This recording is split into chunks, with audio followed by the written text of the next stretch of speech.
Na kama make it in life, usione sisi ambao hatuja make it kama hatutumiangi akili ama hatuna akili mzuri juu tuna struggle.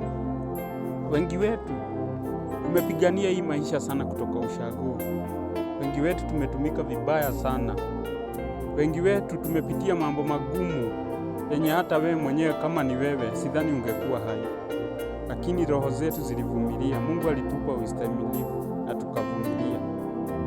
Kwa hiyo ukiona mtu haja make it na amefikisha miaka 30 na kwenda juu bado, wewe jua si eti atumii akili.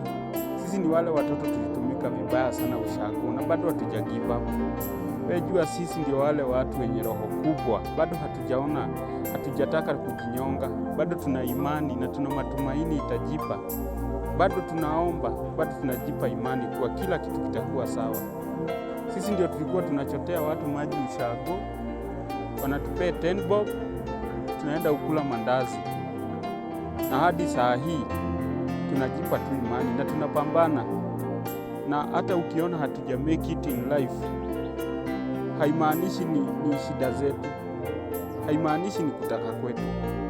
Ni venye tu life inatupeleka, lakini bado tumekaza. Hata wakati tulikuja Nairobi bado tulipambana na bado tunapambana. Kama wewe ni jeshi kama hiyo, never give up. Jipe nguvu, bado kuna